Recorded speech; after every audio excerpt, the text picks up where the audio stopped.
Welcome back to another episode of the Casey Campbell Podcast. Casey Campbell with you, of course. Pleased to be joined by Brent Sandee, the head football coach at Hudsonville. How's it going? Good, Casey. Thanks for having me. All right. So, going off, I know this is kind of the everyone's kind of getting their last bit of vacation in before things get going on the 12th. How was the summer for you guys? Summer's been good, man. Our kids have been busting it, working hard. Excited to pause for a minute before we get back to Monday, but yeah, it's a great group of kids. Love being with them every day. Gets my juices going when we have an opportunity to get together, to work out in the weight room, to hit a 7-on-7, combine practice, those kinds of things. It's been fun. Yeah. Okay, so really kind of go through like what it has been like just, working with this group. I know last year was a good year for you guys, but you do return a lot of guys this year as well. Yeah, I think we pretty much have 8 returners on both sides of the ball, which is really unique for us. We're a school that we've got pretty good numbers in our football program, and it's difficult for kids to find a place to start until their senior year. A lot of depth in our program. So the fact that we return 8 on offense and 8 on defense, that we'll all be seniors this year. It's kind of exciting. And some other kids that will be in the mix for competition or spot battles for us who got playing time last year as well. So a group of, almost seasoned veterans, which is kind of fun, to see what we can do this year. Right, time to talk about all the returners and all of the players to watch this year for Hudsonville. Let's start with the offense, then we'll go to the defense and then special teams. Yeah, so offensively, we've got all our receivers are back. Our best one is Carson Dykstra. He's been starting since the sophomore year for us as a wide receiver. He'll have a really good year. Our top running back is back this year. He rotated time at the beginning of the season last year, and then kind of really burst on the scene halfway through the year, and kind of was really the guy that carried the rock a lot. His name's Bryce Fox, be a senior as well. And then our tight end was all area kid last year for us, is back, and he's also a Michigan State commit for long snapper. He's a 5-star long snapping kid for special teams. So those guys are pretty good weapons. Our starting quarterback is back, Griffin Baker from last year. We had another kid who played in one game as a sophomore for us last year when Griffin was hurt. His name's Brady Van Lake. He's an electric athlete too. So right now they're competing for that quarterback position, Griffin being a senior and Brady being a junior. So that's been a fun battle as well. And then, our other wide receivers, we had a kid who we thought could have been one of our top wide receivers last year, who was out all year with an ACL injury last year, and so he'll be healthy. And yeah, so we feel like we have some weapons there. We did graduate 3 of our offensive linemen. Those are the spots that we graduated, so it's kind of mixing and matching some of the guys in competitions for those spots. Defensively, start with, we have a couple all conference players back. Defensive tackle from last year, this is his first year ever playing the position, started, wound up being all conference okay red for us. Isaac Vanderveen, his brother was a really good player, is playing at Hope College right now as a wide receiver, so it's Yep. kind of unique. One's a wide receiver and he's a defensive tackle, and then his little brother is a wide receiver as well on the JV team for us. So, and then Connor Britnell, he's in Isaac's got, some looks, quite a few, Division III NAI offers, and I think Davenport's offering him Division II level. And then Connor Britnell is a returning all-conference middle linebacker for us. He's been a 3-year varsity player. His sophomore year is more of an H-back, and then last year, middle linebacker. So I think it starts with those 2 guys. We have our whole, we graduated. We have all of our D line back, outside backers are back, and then a couple of our defensive backs. So there's one middle linebacker position, a couple defensive back positions that, the kids are competing for right now. All those spots they're competing for, but at least, guys that haven't started at those positions. And then special teams, Ian Jenkins was our kicker last year.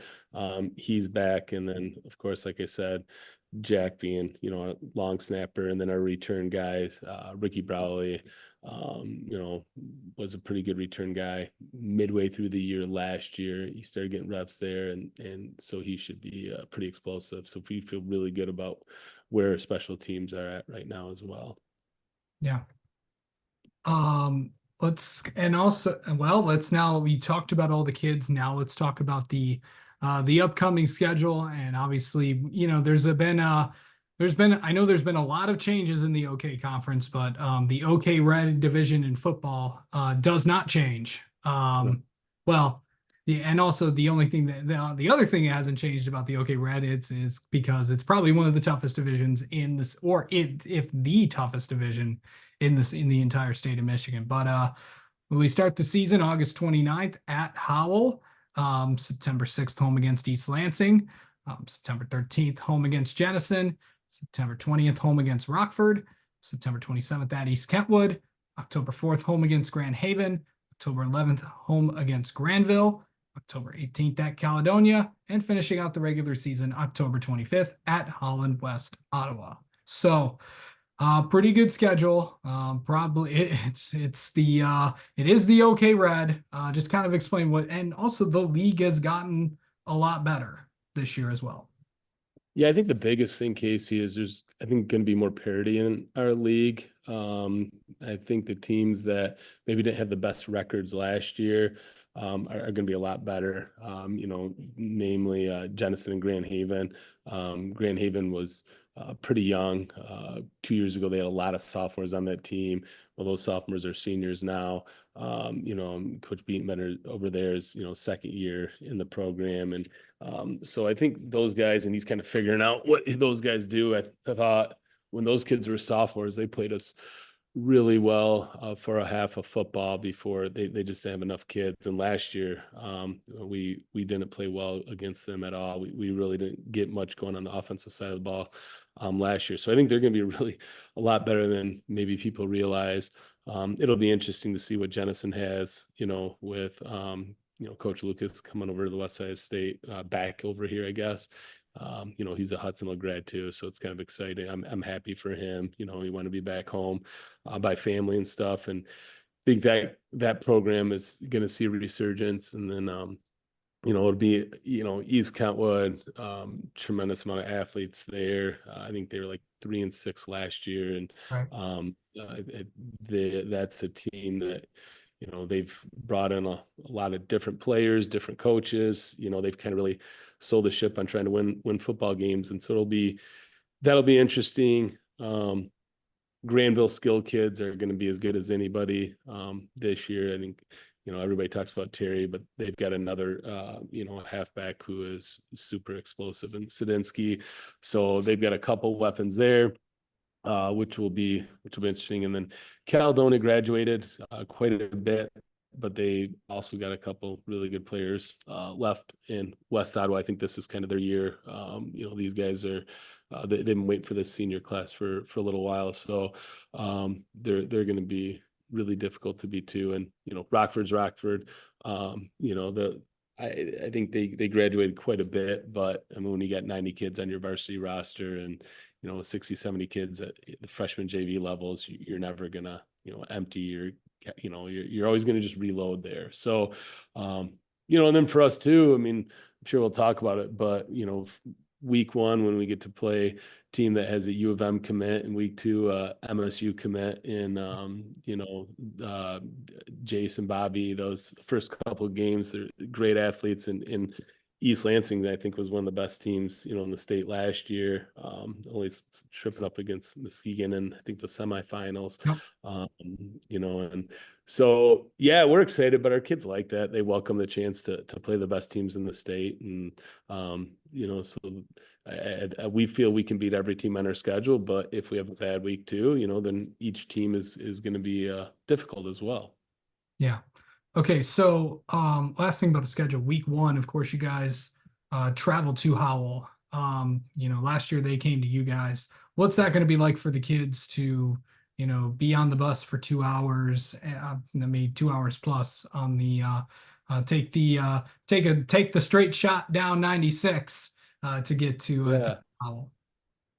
I don't think it's a big deal, Casey. I mean, we've had a difficult just to be honest, we've had a difficult time finding teams in West Michigan to schedule week 1 and 2. So we've been on the road. These kids are used to it, whether it was Saline and Orchard Lake St. Mary's for a couple years before this, to now Howell and East Lansing. So, when in to be honest, I mean, there's just not a lot of Division I schools, when you get Lansing over westward. So we got to load up and to find schools that are, bigger or, willing to play us. We're used to traveling. So these kids that are juniors and seniors, they've been getting on the bus and either going to, Saline or Orchard Lake St. Mary's, which are further drives, or Howell or East Lansing. And so it's kind of fun. I mean, we'll get a couple charter buses and, go in a movie or something like that for a little bit and hang out, grab some food, and then get off the bus and play ball. So it's kind of fun. All right. Well, Brent, also, well, one last thing, going in from what are the next few weeks going to look like, for this program before that for the week of the 29th against Howell?